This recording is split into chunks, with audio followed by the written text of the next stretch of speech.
Having heard all of these solutions and given the new reality of work, I'm thinking, and I'd like to pick on some of your brains, particularly considering Shiraz report, Shiraz survey that now will go into a report, and I'm thinking about European Freelancers Week itself that will have a call for action next year and so on.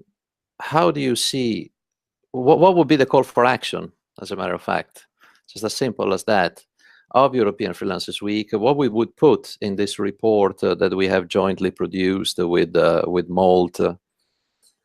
What of these great ideas that I heard today should be featured prominently, or anything else? If you just focus on that? I'm just going to answer, I think, part of your question, Marco, but maybe part of what should be like highlighted by European Freelancers Week would be maybe the pain points that freelancing, that freelancers experience, and then the solutions we've talked about. So either top down, but maybe more bottom up, actually, because that's the main leverage we have right now.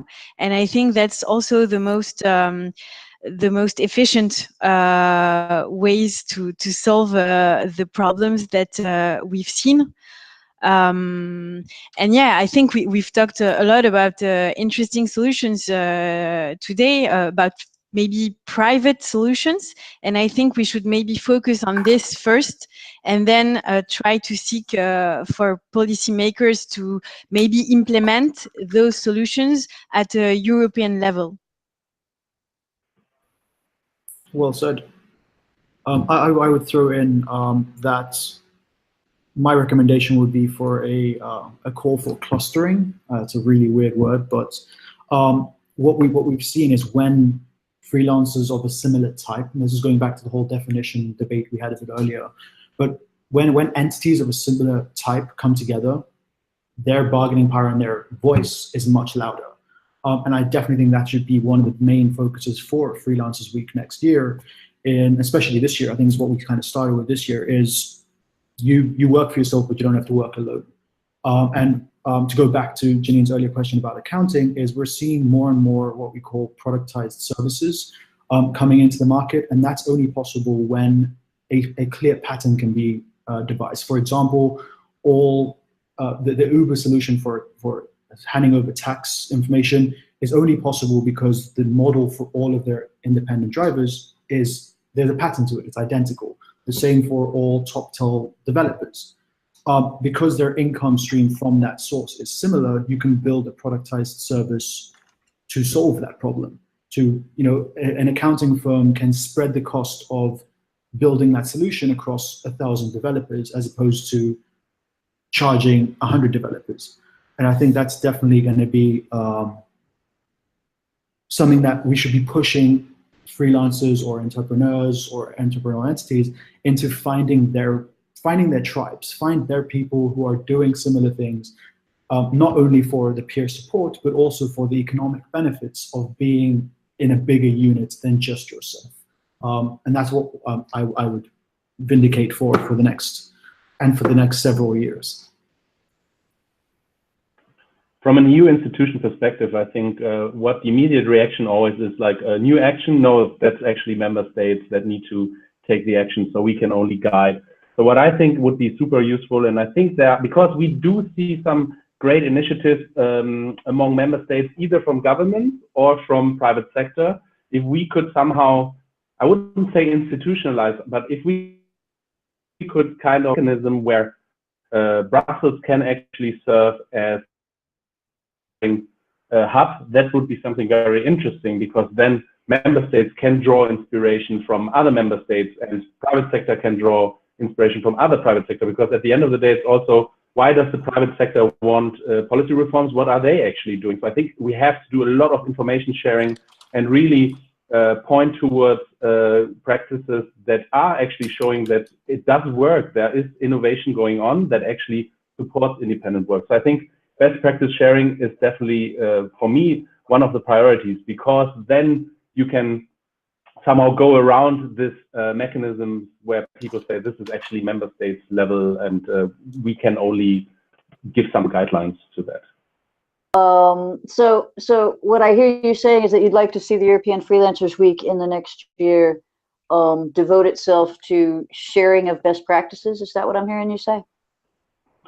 Yes, the European Freelancers Week, but then also with a clear message to the European Commission, also to member states, but obviously also at the EU level, to really make the case for this best practice sharing, because we see that new technologies are coming, and everyone seems to kind of think about how can we actually approach this, how can we help everyone to actually access all types of work that are consistent with the European social model.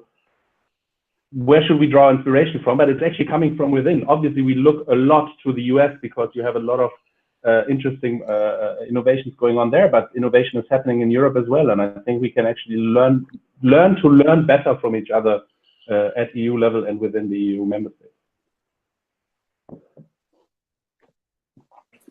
I think we should have that on the individual level as well, and you know, continuing the theme of there's power in numbers. You know, let's break down the barriers and help more people come into the freelancing world. So you know, help people, give them advice on how to start, how to be successful, how to make it a sustainable option, and so on. So you know, as the numbers increase, the you know, the impetus for change and for betterment for all will be there.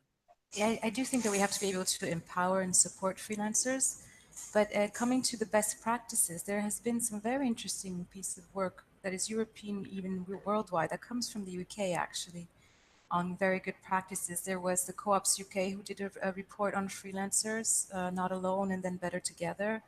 And then there was the Royal Society for the Arts, who also did a whole study on the freelancers, which I thought was really interesting, about good practices and how they develop and what inspired. And indeed, I think that collaborations are important. But just like as I mentioned in the article I wrote, we also have to be aware of what we're talking about, because we're in a sector where we don't always agree on what we mean when we talk about freelancers. We don't always agree on what we mean when we say we need more social protection. And as Marco was saying, who's paying it? So right. I think that freelancers need to gather. So it's really good to have a big movement, but it's also important that we are be aware of what we're saying, and or to make sure that we're talking about the same things, because we're all talking globish.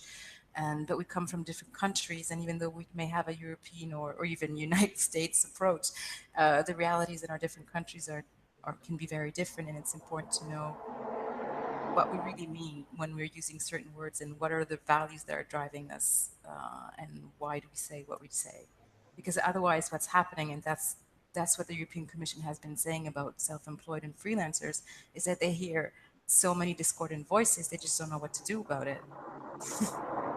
So yeah, I think that's that was a bit what I wanted to write in the article, because we are very about collaborating with other organizations, but we do realize that we have to be careful of what is being said and what's behind the words. Like even the word UBI, it has so many different connotations. Some are for actual more social protection, and the other ones are just to say, okay, we give you the money, then there's no more school, you pay your school, your hospital, and everything. Those are very different views. So I think we really have to be careful when we advocate to and make a movement, just to understand to what extent are we moving together, and what do we agree on. Everybody here is a supporter of the European Freelancers Week. Everybody here is involved by intention, not by accident, in the European Freelancers Week. So, Alex, what do you think? What kind of call to action would you like to see from the European Freelancers Week between now and next year? Yeah, I think one thing that's interesting is, in the European Union, we have freedom of movement and we have a single market. But beyond that, we like to pretend that it's really easy to collaborate and come together as freelancers, but there's lots of barriers there. So I think I really like this year's theme of not just focusing on how freelancers might come together in a co-working space to work together, but also how they can start working together, business-wise, and how they can expand their influence and their reach. Now, we spend a lot of time helping people enter the European market. People from India who set up their company in Estonia, and then they are a European freelancer in many ways. They work with European clients. They have a company here.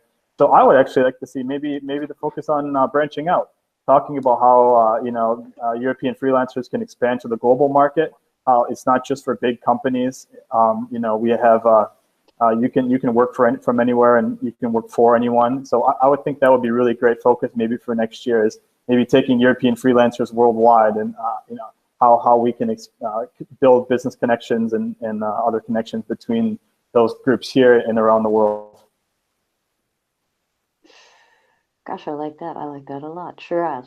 So, but actually, I'm not going to be innovative. That's the main problem. But I think I would like to see more collaboration between the main players in the freelancing part. I think that. Yeah, it's true that we're in a huge continent, Europe, with a lot of different countries. But I think we should still strive to and advocate a harmonized state of mind, I would say, on freelancing. I think it should really be the focus of the collaboration, even if I know it's very hard and I know we all have different definitions, but I think maybe it should start by having a common definition on what is freelancing, and what do we want freelancing to become, and then we could actually take really actions all together. I think it's really important that we have a common vision, common European vision at first, in order to be able to be stronger for other countries, and to be able also to come with the power of the number, as you all said. But I think that, I'm just, so basically it's the same thing that you all said. I think collaboration is the key, but I also think that that we should be focused on Europe first, and that we should also try to maybe like blur a little bit the frontiers, the borders that exist between our countries.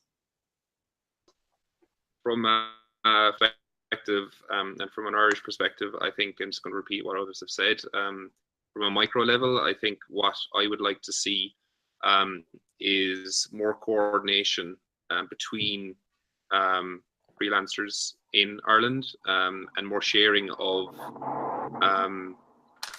some of the solutions to the issues that freelancers face. Our collaboration based, as we've touched off today. I think some of the discussion that has happened today would be very useful to share with freelancers, and I will be sharing it with freelancers in our community here. That's the first point. The second one I would say is from more macro level. I think in Ireland, we could definitely do some advocacy from Europe on the benefits, be they economic or otherwise, of freelancers. The freelance community in Ireland, I think, has happened maybe organically, and it has grown from push and pull from market forces. I think there's definitely space from a government perspective in Ireland for more influence to accelerate the growth of freelancers, and to coordinate the growth of freelancers, so that it is structured, rather than being more based on kind of market forces. All right, there's only one person who's escaped this question. Do you know who it is? Marco, what do you want to see? Well, I've heard what all of you had to say, and I think when I mentioned about the Freelancers Manifesto that is in preparation in view of next year election, I probably forgot to mention it will be a co-creation mechanism. So in the true spirit of European Freelancers Week, we will start with a blank sheet. So imagine a Google Doc, and in fact everyone can input into that. The objective, the final aim, is to get to 5 points, not 6, because this is the format that worked well in the past, so we don't want to reinvent the wheel. We want to get to those 4 or 5 points. We want to develop them, of course. We want to create some recommendations around them, but it needs to be very concise, and we want to use the power of community to formulate these principles. All of you will be involved. There's no escape to that, but also people viewing us today and people following us at European Freelancers Week, we will find ways as much as possible to be inclusive and involve you all in continuing these discussions offline. And hopefully by the end of the year, we will come up with a real document for action, a real call for action. That's all I wanted to say. Okay, well, now we've got that wrapped up, so we know what to do between now and next year, right? So, as I said, everybody here is a supporter of the European Freelancers Week. I think, let's see, William Gibson famously said that the future is already here. It's just not evenly distributed.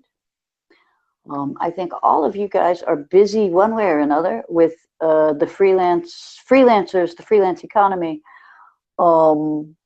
because you saw something in the future. Hector, tell me what you see that's not evenly distributed, that the rest, that everybody else doesn't see. It can either be your business or somebody else's business. Well, considering I'm a European in New York, branching out the European network as well, I'm pretty much blinkered by what we're building, so I can't really talk about what other people are looking at, but what we see as purely obvious is that bargaining power and buying power isn't in the hands of the people creating the value, and that's what we're trying to drastically shift around the world. We're trying to make sure that whether you're a freelancer, a salaried employee, or any type of freelancing entity or unit, you have the ability to get the best products, services, and social care that you deserve wherever you are in the world. And I think that that and the fact that people will become residents of the world is highly important things that it kind of seems weird now. Even digital nomads to some generations sounds like a strange idea. But I think increasingly as people start making decisions based on what matters to them in their lives, that includes where they work, when they work, how they work, and why they work, we're going to start seeing more and more adoption of this sort of freelance mentality, that you don't have to. I think that's also going to shift the way people are given actual full-time contracts, and the way work will change and where people will be based. So I think that's the main, I can't really quantify it, but I think we're going to realize that the way we work is broken, and we're slowly changing that into something that's more value-driven for the individual as opposed to for some entity. And that's what I see as completely obvious, and I'm hoping more and more people will see it as obvious in the coming years. Thank you, Hector. Brian at TopTal, what do you have? Yeah, so basically what TopTal is all about is the democratization of opportunity. So that's what we want to see more of in the future. I'll just keep it at that. Well, concise and to the point. Sarah? Yeah, I think we really have to reinvent work pace, rights of people. And I think that there's enough wealth around the world for everybody to live at least decently. And this has to happen. There's just no reason why it shouldn't. And then if people want to make more money, they have to be able to do it. And if they want to have more time with their family, they have to be able to do it too. And we also have to understand different paces in life. When you have a young kid or when you're older, you don't have the same needs. You can't work the same way with the same concentration. And we need to be able to take that in consideration. And I think that social dialogue has to be opened up to also citizens, because it's about our society and how we organize. It's not just about work. So we have to be able to have citizens reflect directly at the table with policymakers about how do we want to structure and design our society. Excellent. Go, Sarah. Alex, let's ask the government. Yeah, so I would just say that, you know, freelancers and entrepreneurs around the world the world's becoming smaller, and it doesn't matter if you grew up in a small village in Estonia or a small, you know, or big city in Africa or what have you. You know, you can have a good idea, and the only problem is that sometimes there are factors out there that stop you from taking this idea and to making it to its full potential. So we want to change that. We want to give people the right to, wherever they happen to be born and live, to access an environment, a business environment, where they can succeed in the global markets and really make their dreams come true, to use kind of a cliche. But you know, I think someone else said they want to democratize opportunity. That's what Estonia wants to do. You know, through Estonia, making Estonia a hub for business and providing people a platform and an opportunity to achieve what they want to achieve.